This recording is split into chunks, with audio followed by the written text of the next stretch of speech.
Hola comunidad, antes de iniciar este capítulo quiero recordarles que estamos a la espera de todas sus historias. No importa si son cortas, si son largas, si tienen conclusión o no. Lo importante es que hayan marcado su vida y para nosotros será un honor poderlas narrar.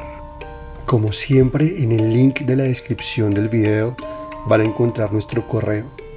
Allí estaremos esperando con ansia sus historias. Por ahora, demos inicio a este capítulo 3. Hola Esteban y comunidad de Descansa en Paz. Mi nombre es John y de varias historias que me han rodeado a lo largo de la vida, quiero contarte una. Una que no solo tiene que ver conmigo. Realmente en esta fui testigo, pero el protagonista fue mi abuelo. Mi familia y yo somos de Melgar, Tolima, en Colombia. Es más o menos a 3 horas de Bogotá. Es un lugar de clima cálido y uno de los favoritos para los capitalinos en sus días de vacaciones y fines de semana largos. De camino en la carretera hay una piedra en una montaña que parece una nariz gigante. Le dicen la nariz del diablo. Cuando eres niño siempre da un poco de nervios pasar debajo, dado que los adultos se encargan de asustarte avisando que estás por pasar por allí. La familia con la que me crié fueron 2 abuelos, mis 4 tías, 2 tíos, 2 primos y yo. En esa época yo tendría más o menos 12 años y mis primos eran contemporáneos. Fue muy difícil que tan pequeños empezáramos a vivir una de las historias más aterradoras de nuestras vidas. Mi abuelo lamentablemente era mujeriego y le gustaba mucho tomar hasta volver a casa completamente borracho, y por esto era famoso en el pueblo. Claramente nunca imaginó que sus decisiones de cada fin de semana lo fueran a llevar por caminos oscuros, de los que muchas veces no se regresa. Una de aquellas noches de tragos sin control, se encontró con una mujer que no era como las demás, una belleza inquietante, una de las que deslumbra, pero da miedo. Mi abuelo se acercó a ella, tomaron y con su habilidad construida por años, coqueteó y logró convencerla de bailar, pasar una noche divertida y terminar en un motel. Al día siguiente, tal y como mi abuelo estaba acostumbrado, se levantó a la madrugada y volvió a casa. Sin embargo, pasó algo que no planeó. Aquella mujer no quería ser de una sola noche. Lo alcanzó en el camino y le reclamó. ¿Qué le pasa? ¿Me vio cara de puta? A mí me respeta. Le juro que se va a arrepentir. Esto último sonó un poco raro, gutural. De hecho, los vecinos y mi abuelo se alcanzaron a asustar. Pero al final pensaron que eran simples tragos y parte de la rabia combinada con guayabo. Mi abuelo, casi con una sonrisa y levantando los hombros despreocupado, le dio la espalda y se fue tarareando canciones que recordaba de la noche anterior. Llegó el lunes y mi abuelo se preparó para el inicio de una nueva semana, de duro trabajo, la cual, según él, se vería recompensada como siempre el fin de semana de alcohol y mujeres. Mi abuela soportaba todo con dolor y mucho amor. Como dice el dicho, pueblo pequeño, infierno grande. Y claramente, mi abuela sospechaba y se enteraba de lo que se murmuraba en las calles. Una vez, un sábado, mi abuelo como siempre se alistó para irse sin hora de regreso. Sin embargo, cuando empezó a tomar, sintió un dolor de cabeza muy fuerte y se mareó. No sabía qué pasaba, porque si algo estaba claro, era que para emborracharse necesitaba más de una cerveza y una copa de aguardiente. Mucho más. Intentó seguir con sus amigos y ubicar a una mujer que le gustara para comenzar el coqueteo. Llegó un punto en el que el mareo y el dolor fueron muy fuertes, tanto que pensó que tendría algún virus. Prefirió irse a casa a descansar. Mientras más se acercaba a la casa sentía que el mal genio se despertaba en él. Un odio crecía en su interior y lo nublaba. Sabía que quería llegar a la casa, pero no quería tenernos allí. La primera noche que ocurrió esto, llegó, tiró la puerta y cuando mi abuela se asomó a ver qué estaba pasando, la empujó. Caminó respirando como un toro y se dirigió al baño. Después, a dormir. Esto se empezó a repetir cada salida a tomar. Probaba algún trago y de inmediato sentía que algo cambiaba en él, pero siempre era más fuerte y tenía la necesidad de ir a casa, pero con tanto odio que todos temían lo peor. Incluso hay vecinos que contaban que a mi abuelo se le ponían blancos los ojos y así iniciaba su caminata de regreso a casa. Cuando mi abuelo trabajaba se preguntaba qué podría estar pasando, que lo dominaba así. ¿Cómo era posible que llegar a la casa fuera tan tormentoso, que tomar le hiciera perder la calma y el control? Pero su adicción no le permitía parar. Todo empeoró tanto que ya era costumbre que sabíamos que mi abuelo estaba por llegar porque se escuchaba un aullido muy fuerte y los perros de los vecinos se unían a él. Pero no parecía una queja, parecía una bienvenida, incluso parecía que fuese un alfa y la respuesta de su manada.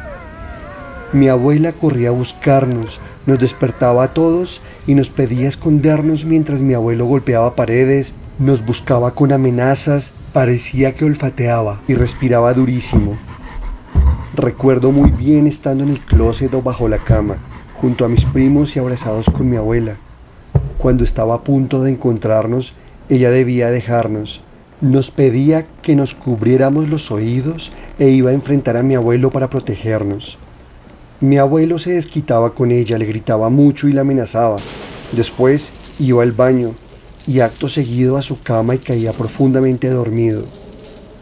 Podíamos hacer el ruido que fuera y él no se despertaba. Era como si entrara en trance. Este comportamiento fue empeorando tanto que un día escuchamos el aullido del alfa, justo afuera de la puerta de la casa, y los perros de los vecinos acompañándolo. Además, un ruido muy raro, tanto que todos nos reunimos y con un poco de valentía abrimos la cortina. Nos asomamos por la ventana y no imaginan la sorpresa. El alfa era mi abuelo, pero mi abuelo actuando como perro. Andaba acurrucado, daba vueltas, raspaba las paredes con sus uñas e hizo un hueco en la tierra con tanta fuerza que se le cayeron algunas uñas y parte de la piel en los dedos, en general, parte de la piel de las manos. No pudimos hacer nada. Mi abuela trancó la puerta lo mejor que pudo y nos fuimos todos a dormir al mismo cuarto. Después de un rato, mi abuela se acercó de nuevo a la ventana y vio a mi abuelo durmiendo en el piso y con sus manos lastimadas. Le dio pesar y como ya había descansado, pensó que el efecto de lo que fuera que tenía ya se había pasado, como solía calmarse en las mañanas. Como todos no podíamos dormir, nos asomamos a escondidas y vimos cuando mi abuelo despertó. Sus ojos se volvieron blancos, volvió aquella respiración. Mi abuela entró caminando hacia atrás hasta dar contra una pared y no tenía a dónde ir. Mi abuelo, como si fuera una película de terror, la más escalofriante de todas, bufaba. Salía vapor de su boca y nariz y caminaba lentamente como si acechara una presa. Mi abuela empezó a rezar, sacó de su bolsillo una camándula. Esto enfurecía más a mi abuelo. Sin embargo, vimos que sus ojos cambiaban de color entre sus ojos normales y los blancos. Era como si mi abuelo estuviera siendo manejado, poseído, pero luchando por no seguir las órdenes de lastimar o llegar a arrebatarle la vida a mi abuela. Seguramente seguiríamos nosotros. Cuando mi abuelo ya se encontraba muy cerca a mi abuela, cuando ya pensábamos que era inevitable, gritó ¡No! Sus ojos quedaron en un color entre blanco y cafés. Tomó un destornillador, ubicó la punta entre dos costillas donde sintió palpitar su corazón. Le susurró a mi abuela ¡Perdón! Y corrió con todas sus fuerzas contra una pared. Todos nos quedamos congelados, esperando. Mi abuelo seguía de pie. Cuando giró, el destornillador estaba doblado hacia arriba. Nunca lo olvidaré. En ese momento, mi abuelo, con lágrimas en sus ojos, caminó sacudiendo la cabeza hacia el baño. No dijo nada en concreto, pero podría jurar que murmuraba, peleaba entre dientes. Como pasaba siempre, del baño se fue a su cama y cayó dormido una vez más. Mi abuela se limpió las lágrimas, nos acompañó al cuarto, nos dio las buenas noches y fue a su cuarto. Esa noche, como por arte de magia, todos nos quedamos dormidos.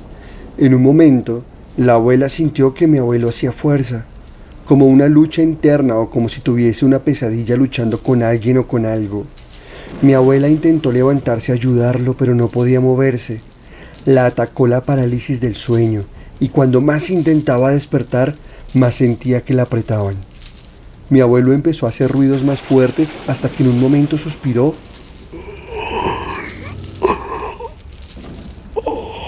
y como si se hubiera quitado un peso de encima, siguió durmiendo.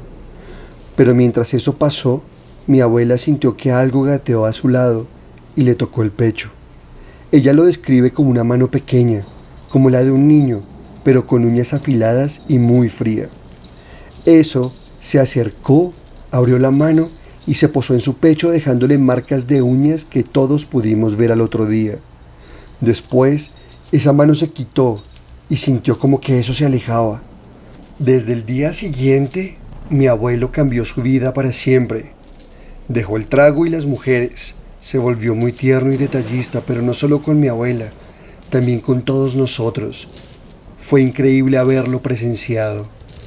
Hasta hoy, muchos años después, mi abuelo sigue con vida y aunque no cuenta con la misma salud que antes, sigue siendo el hombre más amoroso.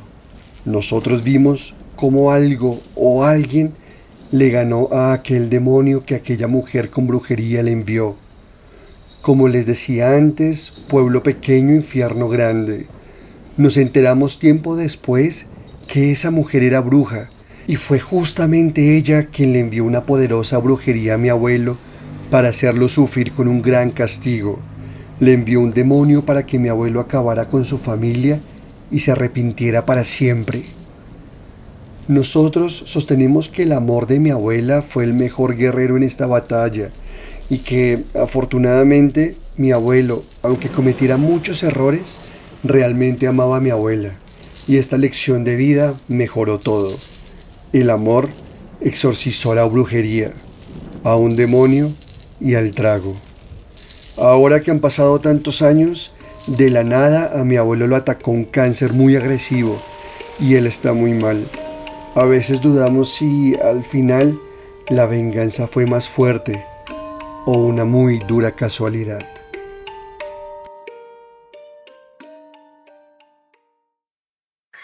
Bienvenidos una vez más a Descansa en Paz. Si tienes una historia, envíamela.